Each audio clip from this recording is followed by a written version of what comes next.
later.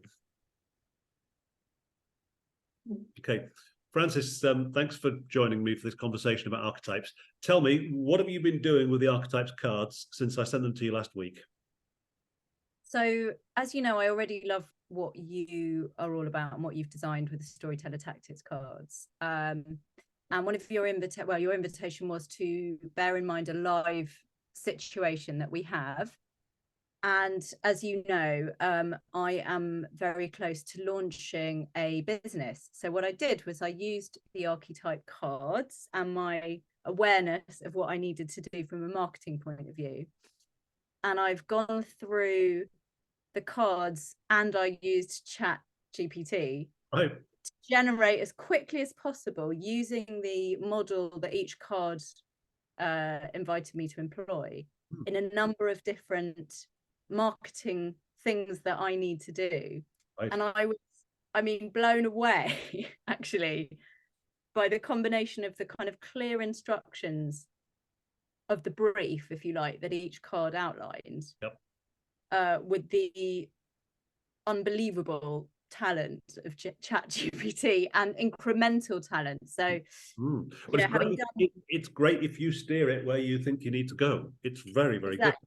Yeah. And this is what I'm, in the business of helping, business owners who do not have a lot of resource and time also understand, because rather than fearing AI, I'm coming to them in the context that is post-COVID disillusionment, scared of what the robots are going to do to take us over. And actually, there's a lot to be said about harnessing technology and streamlining business, which is essentially what it is that I'm suggesting I'm going to be able to help them do. So in modeling that... Rewind for a second, for my benefit, but anyone else who's watching.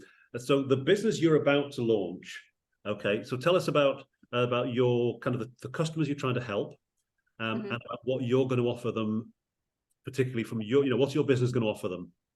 Okay, so I am wanting to work as a kind of non-exec director with a small amount of businesses in London, the home counties in the southeast. Yep.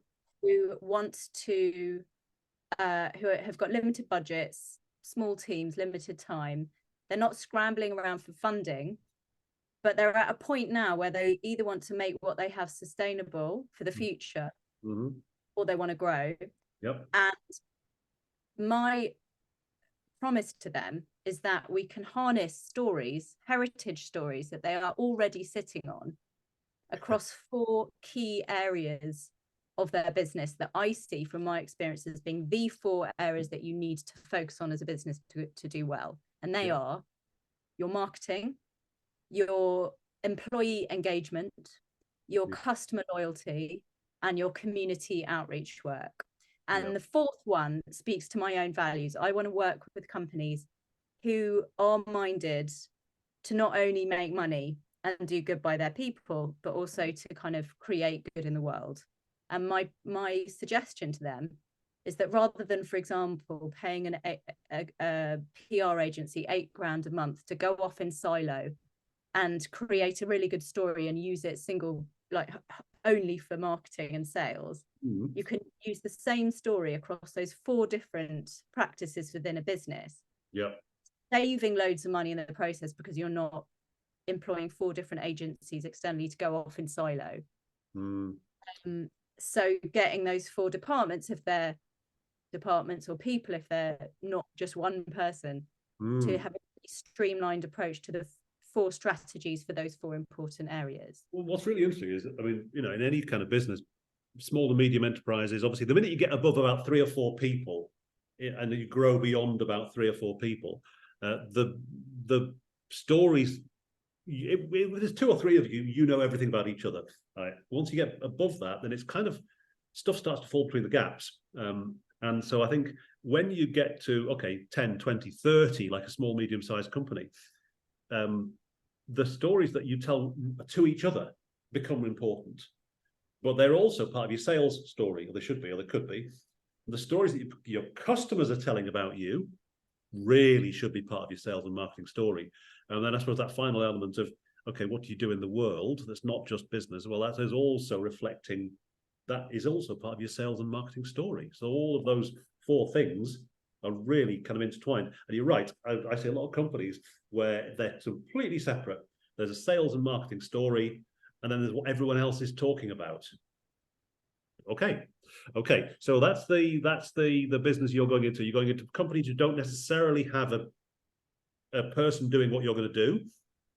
So they haven't got a department for this. So you're going to be their department.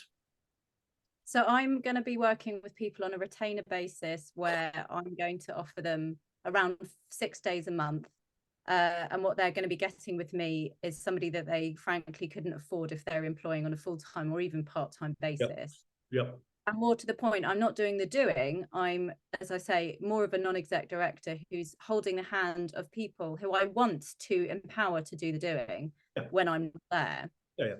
And I'm also able to take some distance, and I act almost like a sort of, a combination of a trustee, a director, and a therapist, frankly, who's able to hold space for people to tell me in confidence their own stories. And as you say, somebody who can then identify other people whose stories need to be told, to provide them space, and then to kind of work out the in-between bits that complement each other.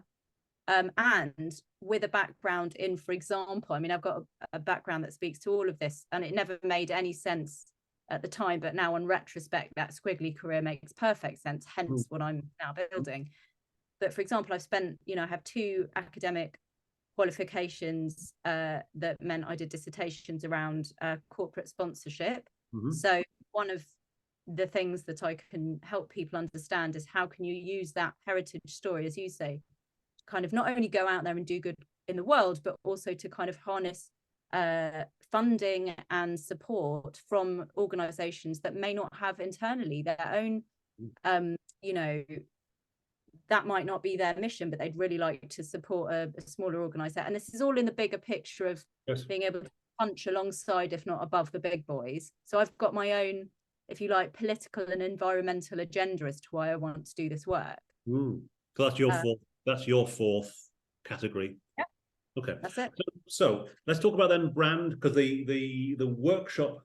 So you've got your pack of archetypes cards, your 12 archetypes. Yeah, and I'll tell you what inspired this. I've been asked to co-run a retreat. Like this is an actual real life something that's happening. Yes. So a friend of mine is a very experienced public speaking coach, and he's running a 3-day workshop in East Sussex in mid-November. And he's asked me to come along, and he's got a lovely mindfulness coach doing it with him, and also a massage and yoga therapist doing it with him. And he's asked me to come along and do, on the 3rd day, a 3-hour storytelling workshop. Right. Okay. And so I came to this when I saw your invitation. I thought, okay, I'll think about the workshop. I'll think about what I might do. And I started reading the cards, and I thought, all right, who do I want to be in that workshop? What kind of person? And I thought, hang on a minute. I've got lots of stuff I also need to do. I'm refining the website copy, as you know, as you kind of look at it. There's this workshop. There's a workshop that might be a slightly more lighter hearted workshop. There's a sales pitch. There's a sponsorship strategy that I might like to support others in putting together. There's a love letter for a disillusioned founder. There's social media posts that I'm going to need to come up with. And I essentially then went on an amazing journey for about 2 hours before our conversation, I say, using ChatGPT, and have pretty much generated all of that based on the guides of the cards. Take one example. Okay, I like the idea of the love letter to the disillusioned founder. Yeah. Okay. So I'm now 10 years into my business journey. I started a company 10 years ago. I'm now employing, 25 people. And I'll be honest, I don't love it like I used to.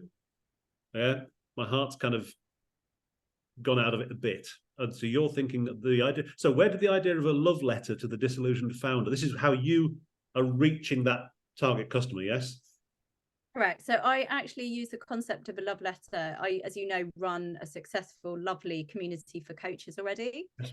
And we teach them how to do good ethical marketing. And these are people helpers who need more clarity, confidence, conviction and joy to go out there in the world and sell their, Yep. create coaching businesses and then, Yes. Sell their services. Yes. And I have a course that I've already designed, which has been on offer for 2 years, which they get when they join the community. And one of the exercises in the course is to write a love letter to one of your ideal clients. Got it. To put them in mind. Yes. And, that way it really helps people to kind of dial into the emotional experience, not as the hero, but as the guide. Yes. Okay. So this is interesting. So you've gone with this. It's a familiar device you've used before. How have the archetypes added to this device? How have archetypes helped you? So the different archetypes flavored, in fact, the different things that I asked GPT to generate. So, for example, the lover was the thing that inspired me to ask GPT to write a love letter to a disillusioned founder. Yes. The rebel was the kind that inspired me to kind of, I put into ChatGPT, write a rallying speech for a despondent team. Right. Yep.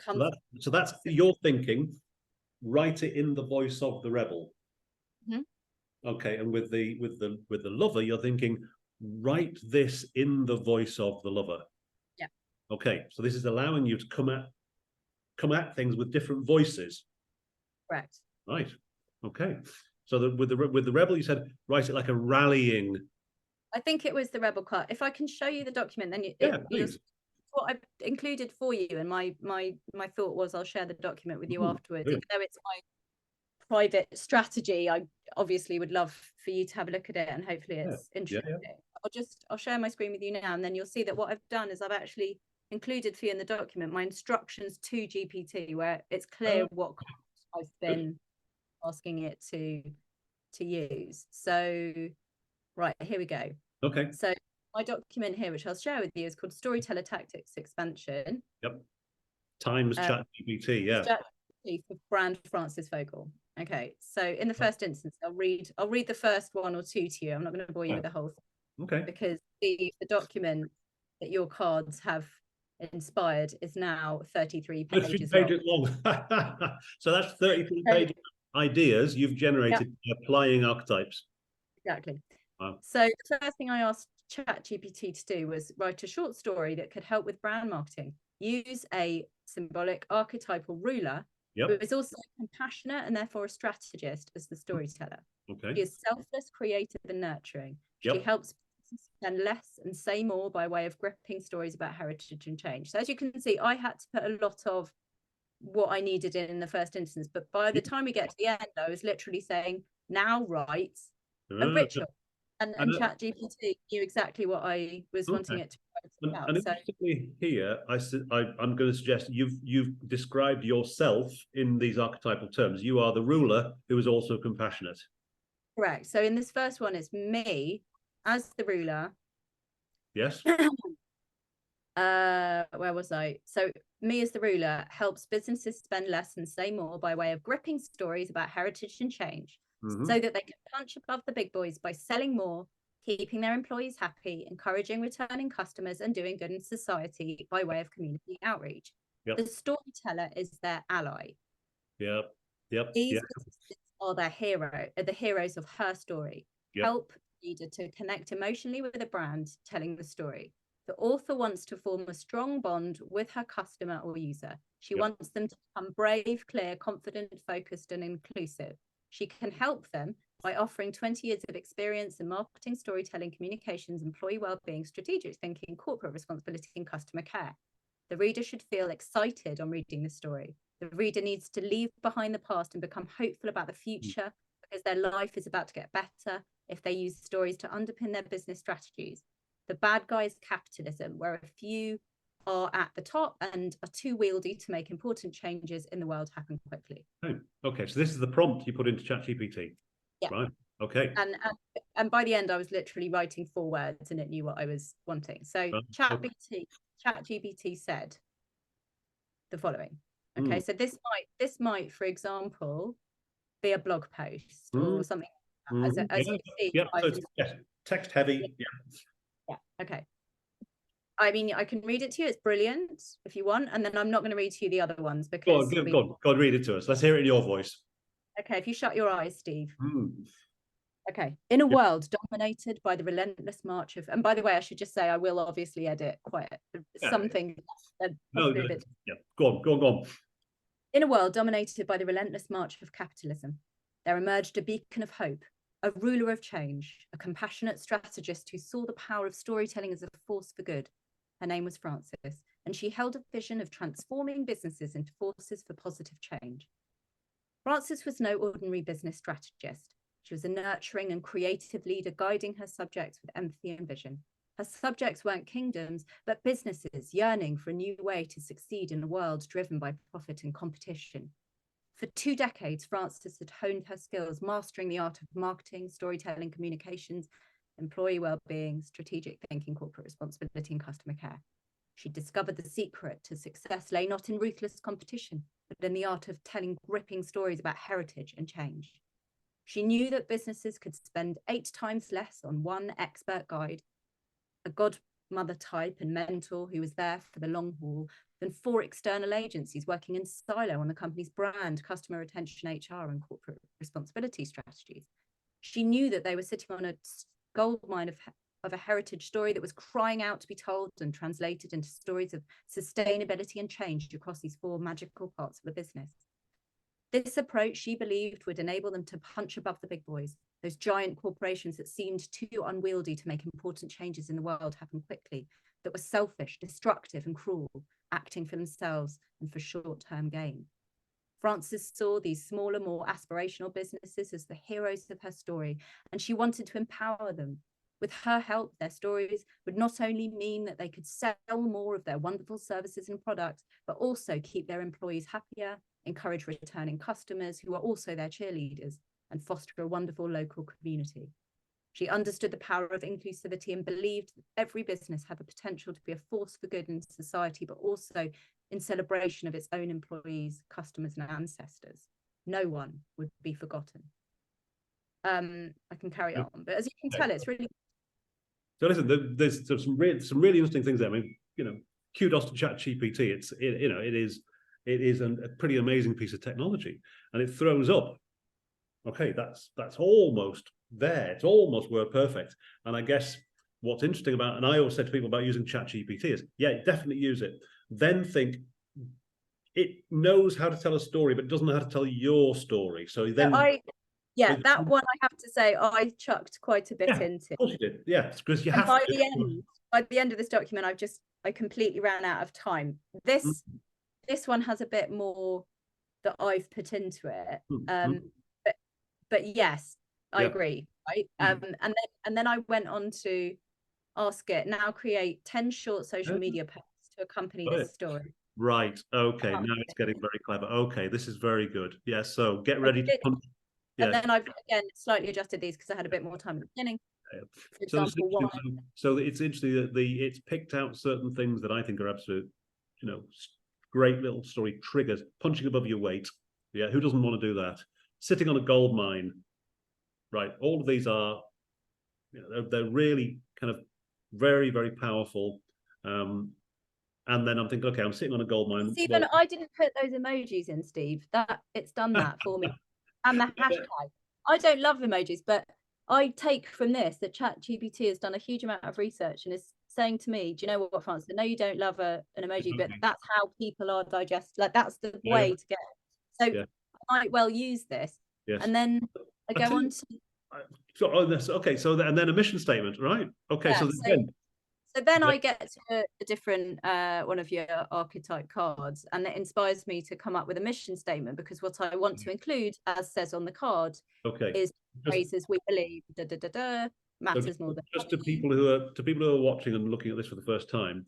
The mission statement that Frances has put on here is from the Miro board of it's from the back of one of the archetypes cards, where there's a recipe card for build your brand, and it says, okay, what are your values as a brand? And so it's got a sentence with some gaps in it. So it says, as a insert archetype, we believe X matters more than money. Our mission is to Y, we expect each other to. Z, we hate it when, whatever comes after Z, double Z.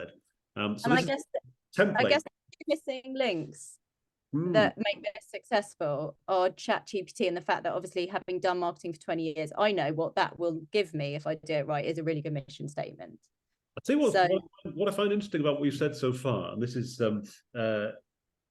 so I'm picking up. So you've got almost like a combined archetype, which is fine to combine. So the compassionate strategist is a sort of combination of two things. It's the caregiver archetype, along with either the ruler or the explorer. I can't quite decide which it is.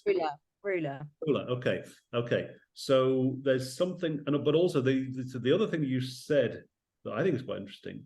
There's a description you used of ruler of change. I don't know if that was your phrase or ChatGPT. So I use the words agent of change a lot. So I can't tell you whether I've got to the point now where I can't remember what's on the archetype, what's the Frances thing, or what's the ChatGPT thing, or what's a marketing thing, because it's all kind of blended for me. I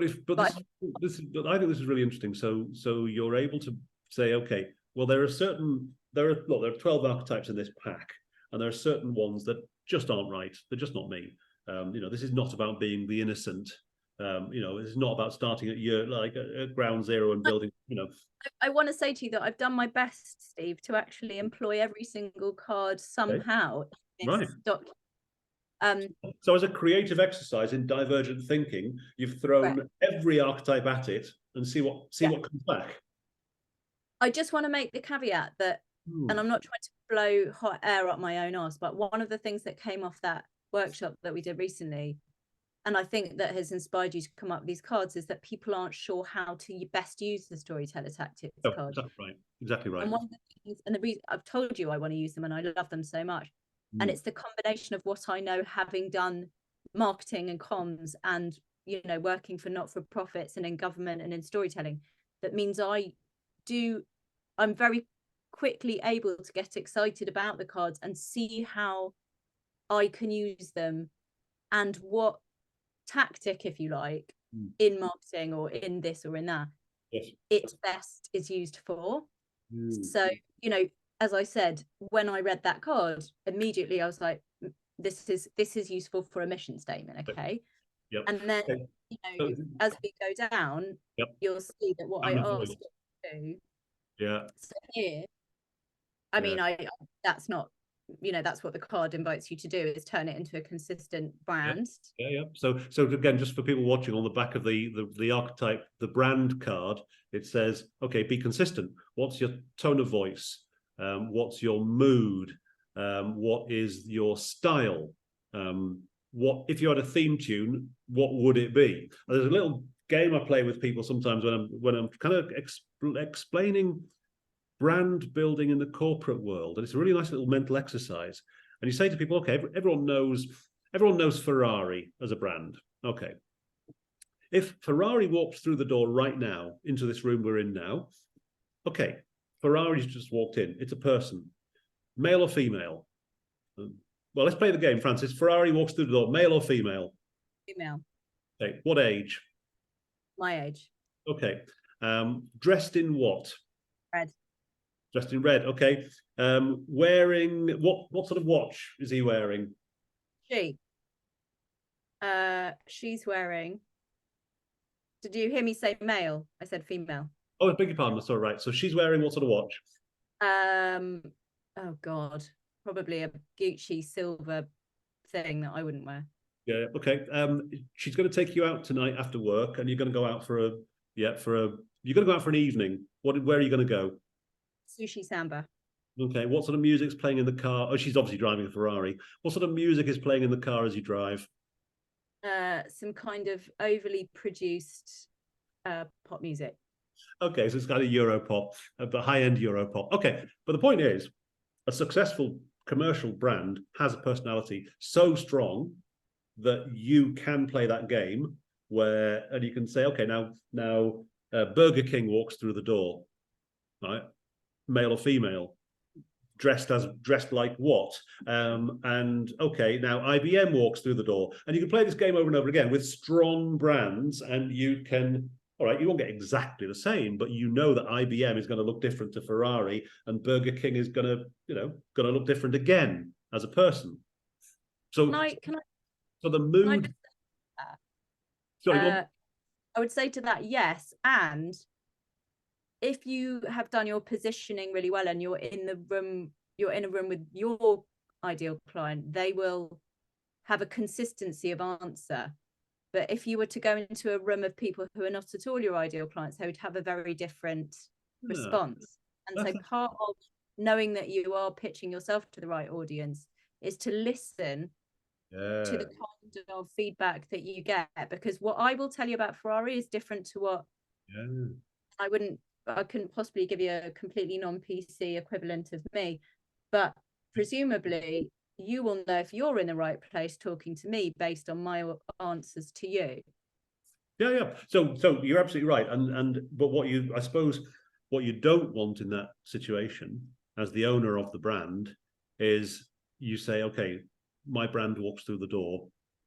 What does he or she look like? And everyone goes, I don't know, no idea. Yeah, but like, to give you an example, I would like to think that as soon as I drop my new company, very quickly people will associate me with vitality, optimism, glamping, sort of bright colors, bloody blah. Yeah. But someone else might go, she's really irritating, she's far too extrovert, can't stand that. You know what I mean? So what I'm trying to do is just say, like, anyway, we could go down a rabbit hole with this, and that's not what you want to do. These things on this, so so we've looked at two templates. The first template was about mission statement. The second template was about mood. Okay, so the next thing I asked them to do, thing I asked ChatGPT to do is help me tell a story about that's boring. Let's do another one. Okay, so then I come up with the data capture mechanism. Can I just ask you to just scroll back up a second? Because I just want to show again for people who are watching, the third template on the card is tell a little story about how you behave as a brand. So it goes, okay, we would never, we love it when you, and when things go wrong, okay. And those prompts, again, allow you to start to build a little brand story about helping one. Okay. And I tweak this a little bit. I mean, it is actually a nice story. I may well use it. Once upon a time, in the bustling Kentish town of Dungeness, obviously I put that in because it's one of my target areas around. There was a passionate entrepreneur named Emma. She dreamed of turning her small community centre bakery into a thriving hub for both delectable pastries and social good. Frances always believed in the potential of businesses like Emma's, where a strong sense of community and values mattered more than just the bottom line. So when Emma reached out to Frances, she knew that they were meant to work together. And then I tweaked it at the end. As the years passed, Emma's bakery not only achieved its financial goals, but also became a source of pride and a pillar of support in her community. Blah, blah, blah. Emma and her family travel the country far and wide, tasting other cakes and bread and learning about the wider world. So again, the templates here have been very useful, just as little exercises to prompt you into something. So the templates have been useful, but with your level of experience, you're able to go way beyond them and start. So the other things you're now getting into, like data capture. Tell me about what's the idea. This is where it starts getting fucking brilliant. Excuse my French. But I really started having a real noodle. So, for example, here, I was like, right, all right, let's do this then. Now write a questionnaire for potential clients. Questions should communicate. And again, every single time I saw an archetype card, and I went through the document in the order that you had given it to me. And literally every time I got to a new card, I was like, what is this bringing to mind for me? So the next card, write a questionnaire for potential clients. Questions should communicate that I listen carefully and care, right? So we're at the card where it's about listening carefully and care. So we're on the archetype of the caregiver. Right. They might start as follows. Pay close attention to feelings. You give no strings attached. You are the safe harbor at the beginning and end of the ventures. This is your word, Steve. You say, how do you feel? I'm listening. How can I help? So check out what ChatGPT does. Just so people know, you've taken the card, which is the caregiver archetype, and you've decided to write a questionnaire based on the caregiver. Right. So this is a data capture, and so let's see what you get. Amazing. And then GPT says, I always can't say it. Certainly, here's a questionnaire for potential clients that communicates your attentive and caring approach. Number 1, paying close attention to feelings. How do you feel about your current business strategy and its impact on your goals? B, are there any emotions or concerns that you'd like to share with me regarding your business journey so far? Number 2, give no strings attached. A, what are your immediate business needs? And B, how can I assist with any obligations or commitments? Pause you there for a second. That is a really interesting question. How can I help you without any obligation or commitment? Because so often in that situation we're in as customers, we're thinking, do I want to do business with this person? I don't know yet if I do. I don't want to get into I literally talk about this so much, Steve. I've had 4 conversations this week about offering things for free, which in itself, I don't like the word free because it never is free. There's no such thing as a free lunch. It's unethical to call something free. And also somebody's giving you their time, if not their money. So it's not free. But secondly, I talk a lot about this. What can I do now without vomiting my stuff at you and obviously trying to sell you something? And how is that going to bode well for a longer term marketing approach? Which again, why I loved that as well. I loved it. But I like the fact that that is the caregiver speaking. Yeah. And you know, from my point of view, I've got a network. I'd be delighted, and there's no skin off my nose to put someone in touch with someone. I don't get anything out of it, but it could be the thing that tips somebody over the edge, as you say, from not working with you to working with you. Right. It's about fostering trust and you showing what it feels like to work with you before asking anyone to pay you anything or sign anything. Yeah, totally. Okay, really interesting. Very interesting questionnaire. Can't wait to see what happens when you try it on some. I know, right? You can't wait to see what's going to happen, right? So, then it goes on, you know, how do you envisage your business journey and I can really imagine using these things once I've engaged somebody. I often, when I do one-to-one work with coaches, once they've engaged me, I actually then send them a list of things that I think about ahead of our first session. And usually it's just food for thought for them, really, isn't it? You know, this is, I'm going to ask you if we can sort of spin through just for time's sake. So this is a data capture mechanism based on using an archetype. I've done that. Then I did a workshop template, write a template for a 3-hour workshop. Yes. It came up with this: compassionate strategy, transforming your business through storytelling. I'm going to use this. Yep. It's brilliant. Right. So this again is you are combining the archetype of the ruler. This is your archetype combination. So your professional posture is I am part ruler, part caregiver. Yes. Right. Okay. So this is where you get the compassionate strategist from. Mm-hmm. Okay. Very good. And so again, it's thinking about right. Okay. Yeah. And then so it gave me workshop goals, an agenda, the timings, brilliant, loved it. And then it even came up with this fantastic thing, an empathy walk for 20 minutes where participants engage in an interactive empathy walk to better understand the needs and emotions of different stakeholders. Brilliant. As long as it's not raining outside, that's a brilliant exercise to do in any workshop, because people have to get up and move, and the oxygen, the blood starts pumping around the brain again, especially if you've got that dreaded slot from 2 till 4 in the afternoon. Yeah. And you know, everyone is in the room is just like going like this. Right. Exactly.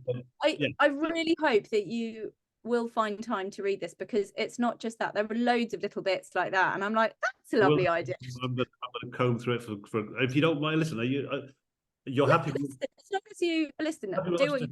To share. I trust you, and I know you're cheerleading what I'm doing, and I'm cheerleading what you're doing. So I'm completely fine. Absolutely brilliant. So then I said to myself, I know that sometimes it's really difficult. You know, this is a therapy hat on now. I know it's really difficult sometimes to engage in those workshops and be able to go there with your stories. So that I said to ChatGPT, now write a plan for this workshop, but with a lighter, funnier side, because I got to the jester. It should help those who find telling their personal stories to feel more comfortable to do so, and to be able to laugh with one another. People should leave feeling optimistic and inspired to take action. Okay, that was from the jester. Then spun out into this brilliant workshop, Laugh and Learn, Unleashing Your Inner Storyteller with Compassionate Comedy. Amazing. So now I can offer, when I go into a workplace, I can say, I've got this workshop, but once I know what the team's dynamics are, I can tailor a number of workshops using the archetype cards, because you might have a team that's really despondent and needs to take action. Comedy really help. you know, love will really help. So even just looking at this from a how to deliver a like series of workshops where you have borne in mind the dynamics in a team using the archetype cards. Yep. Yeah. Really, really interesting. And then I went on to ask, and this is where I stopped formatting, so I ran out of time. Now write a letter of encouragement to a founder. So which archetype's voice is this in, do you think? Is that in the voice of the lover? Like, is this your love letter? Yeah, this will be the love letter. Yeah, okay. Yeah. So and then I asked Chat GPT to write a short sales pitch coming from a place of love and empathy. So that was just another thing using the love card. Yep, okay. And then I got to the adventurer card, I think. Oh no, there was one in between. That's the rebel. The rebel. Okay, yeah. So then I asked it to write a rallying speech to a despondent team coming from a place of companionship, thinking this is the companion, which is a very, very interesting, I think very interesting card. Every DIY brand you've ever seen is kind of this card. It's like the everyman. It's the, you know, it's the man or woman in overalls who fixes stuff. You know, very practical, but very, very down to earth. There's no airs and graces to this one. So it's a very, you know, it's what a lot of us want, is we want to feel like we belong in a group. Now we don't think of that as being a kind of archetype until you don't have it, and then you go, oh yeah, I really missed that. I think also, I think in my mind I was by that point blending companion with the rebel thing, because I know what it's like to work with teams who are rebellious because they don't want to be there. So I think by that point I was flavoring my instructions to Chat GPT and using words that both blended the companion and the rebel card. So in all of these instances, you're just guiding people through your mental process. One of the processes going on here is you've got an end in mind. Okay, I need to come out of this with a workshop plan, or I need to come out of this with some text that I can chop up and use as social media content or newsletter content. Or so that's what I want to do, and I'm going to go through these archetypes cards and just experiment with, okay, what if I try and get there using this tone of voice? So I'm going to use the rebel to get to the newsletter copy. Okay, I'm going to use the companion to get to the blog post copy. Okay, right. So then you're doing a little mixture here, I suppose, of your own expertise, your own experience of working with your target clients, plus a bit of Chat GPT to get you started. Because it's easier, you know, it's always easier to have a page of notes, and to edit is easier than it is to write. We know that. Yeah, and I mean, I could have written all this. I know how to, but I haven't got time as well. So like, part of my mission is to help people let go, and where they can get help. Yeah, absolutely right. And I think you know, you have to practice what you preach. If you're saying to busy business owners, look, you need to write a newsletter that your employees are going to share. Yeah, well, I've actually already, I mean, I'm in the middle of the website copy, and you'll find that I've written on the page of my, you know, where it's my blogs. Like you, I'm a business founder with very limited time, capacity, and energy, and I want to make sure I channel it in the right way towards my bigger vision for change. I love writing and I'm embracing change. So I've used my pal Chat GPT to help me quickly come up with some nice blog posts that I hope will help you to understand where I'm coming from. Of course, I had to be super clear in my instructions to Chat GPT as to what I needed them to speak to, what should be included, what the point was, and how my intentions were for each blog post. What my intentions were. I've dipped into what they've produced to sprinkle a bit of my own personal emotional magic where needed. I hope this also speaks to you about how you, as a passionate author, can be clear about your story, but also able to see how you can better use your energy, as well as to capitalize on the resources out there that will make your life easier. Needless to say, I'd love to be one of them. One of the things I'd say, if you sort of cast your mind back to in Storyteller Tactics, there's a card called No Easy Way, which is basically about the idea of, okay, you've got a problem, here's a solution, but it's not that easy. You've got to dig deep, and then you'll come to a better solution. And in a way, this process you're talking about now is exactly that. So there are people who reckon if you've got a problem, ChatGPT will solve the problem. Well, it won't. It'll partly solve it, but then you've got to go back down into the guts of the story and bring something of yourself to it to make it really outstanding. So that is what you've just basically done there. What often people need, what I often give people advice to in terms of their own writing is when you're doing that up, down, back up again arc, don't forget to make the down feel really down. So, so something like, because there'll be people who are skeptical about ChatGPT in your target audience, and they'll think that ChatGPT produces cookie cutter content, which it does. So you can say, look, you've got a problem. That I have a problem. I'm busy. I use ChatGPT. I know it can churn out generic content, but that's where I add my, what was the phrase you used? Personal magic. I can't remember what the phrase was you used. That's when I come back in and I bring it back up to this. I can show you how to say.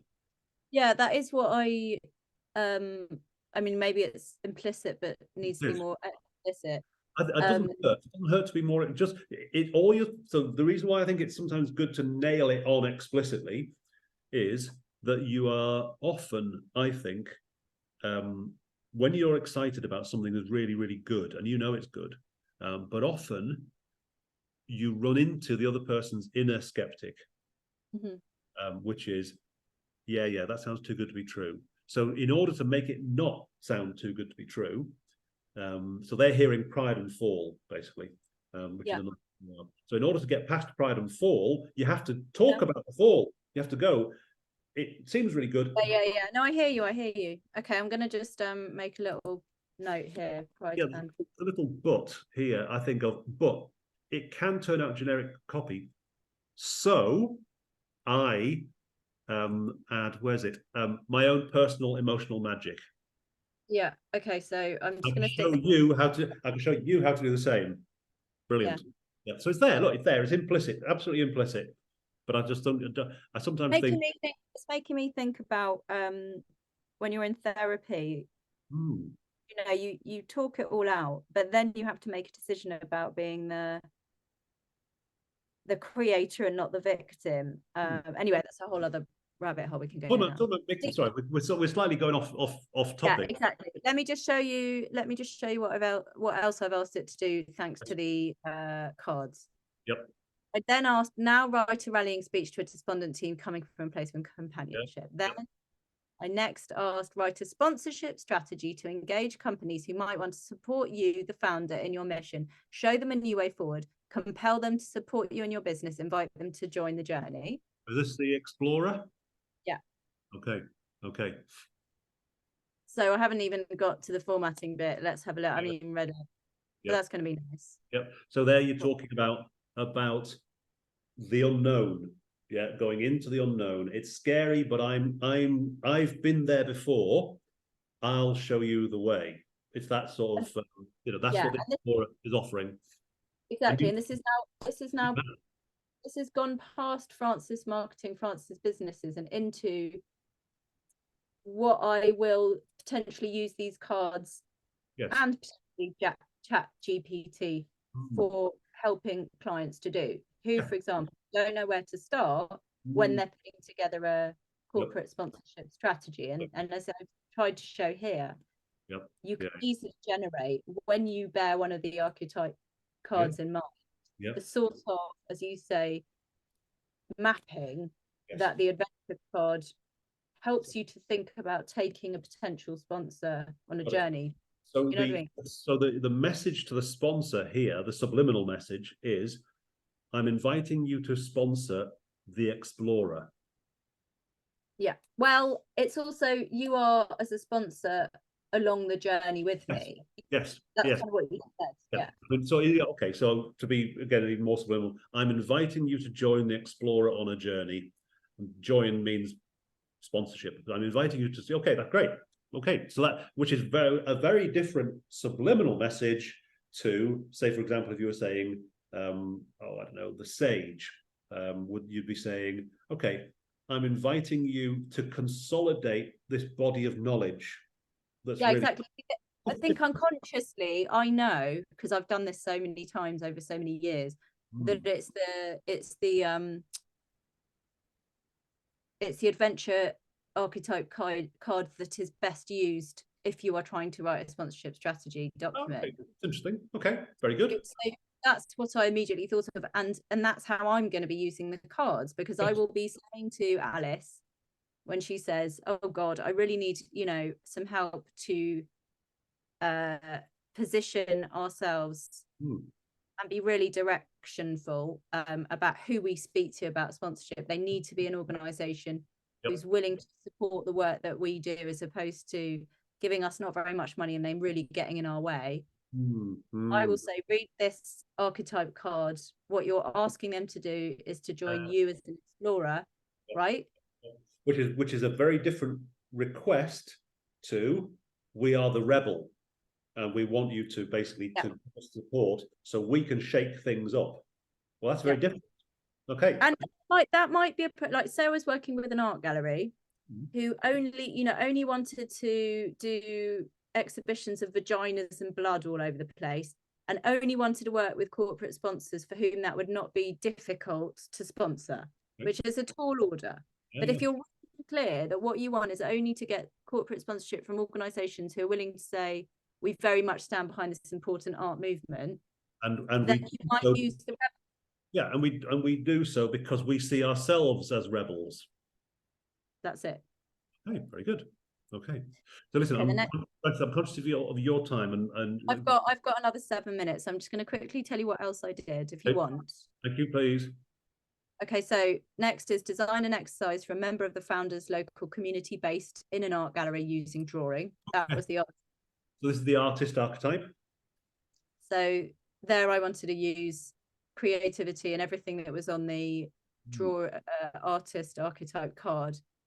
To engage somebody that was not in any way familiar with storytelling to be able to harness the use of storytelling in a friendly environment, capitalizing on the local community and culture. Yeah, very good, very good. Okay. The next thing I asked ChatGPT to do for me is to create a list of inspirational films available on Netflix that speak to storytelling as a way to do good in the world. Because it's always nice to show, to whatever. So here's a list of inspirational films, blah, blah, blah. Okay, great. I'll definitely be sharing that in a blog post. And then I asked design a beginning and ending ritual for Frances to conduct for founders and teams, employing her in working with them to tell better stories to use in their marketing, employee engagement, community outreach, and customer loyalty, to be conducted outdoors. Okay, right. And it's a story circle. Okay, so clever. It's a very it's a very clever tool, isn't it? Meditation, story sharing, group reflection, lovely. Right. Chanting. Okay, and then the next thing I went mad. I really enjoyed it, like I said. And then I said, now create a list of questions that a coach or therapist might ask a founder who can tell a good story about their heritage. Yep. I think I got the card there. By heritage, in a company setting, you're talking about the kind of the gold mine of stories you're sitting on. Correct. And I think the card that I had got to by that point was the Sage. Sage, yeah. Okay. That inspired that. And then I was inspired next to ask, create a list of companies that have used storytelling really well. I think that card was the Hero and Guide. Okay. So listen, can we? Because I'm just conscious of time. Can we just This is really great. Thank you for sharing it with us. It's highly divergent. You've now got a 33-page document of ideas. Which is going to keep you busy for quite a while, isn't it? It's great. I'm done. Thanks. Okay. So just reflecting then on that general approach. Let's Do you mind unsharing the screen so we can see each other again without the without? I just want to say, look, you'll see here good and evil. I've literally used all of them right to the end. Yeah. All right. Okay. All of those prompts. Really, it's a really interesting way of using the resources that are available to all of us now. It's fantastic. I suppose we've touched on this, but I'll say it again. The important thing with ChatGPT or any other AI is it will tell a story that feels like a story with your prompts, but it doesn't know your story. You have to personalize it. Okay. My health warning for anyone listening to this is if you don't know what you're doing because you're not a Steve or a Frances, and you don't know what is a good thing to ask it to do, and you're not clear in the first place about who you are, it's not going to be very much help. So you kind of need to have the combination of some kind of clarity and story and some kind of strategy, and then it can be really useful. But what I think has been really interesting is how you've taken those cards and you've thought, right, I am now going to do a task, right? I'm going to write a questionnaire. I'm going to write a mission statement. I'm going to write a letter to a founder, right? So you've got these tasks. So 3 tasks there that any business might need to do. You know, questionnaire for customers, mission statement, letter to a founder. Okay, the direct email. Yep. 3 tasks. And I'm going to come at them in the voice of these different archetypes and see what comes out. And I think that's really interesting. Yeah, I just think, you know, what people might need a bit of help with is understanding which archetype is most appropriate for which for their business level of awareness or stage on the journey of consciousness of a customer, for example. Because it will be appropriate to be the rebel in some sense. Somebody on board, but it might not be a very pertinent move if you're softly talking to somebody who's problem unaware, where the sage or the lover might be a much better archetypal model for your marketing content. So what you're suggesting here, it's a nice thought, is that in that kind of marketing funnel from problem unaware to I want to work with you, different archetypes might be better placed along that journey. I hadn't thought of that. That's a nice idea. Frances, listen, we're out of time. Thank you so much for, well, first of all, for taking the time to go through the cards for me, and to go through there. And thank you for sharing your kind of experience of what you've got from it. Looks like a fantastic amount of information.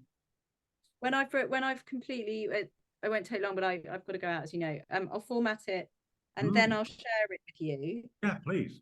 And it's not to be shared far and wide, because anyone who doesn't, I just don't want it to go far and wide. But it's useful, I hope, for you to see, because I've just vomited at you, just to be able to look back and go, yeah, okay, yeah, she's asked it to do that, this, that, and the other. What I'll do is I think your method is fantastic, and if you don't, that's what I'd like to share with people, is the method rather than what comes out at the end of it, which is obviously your business.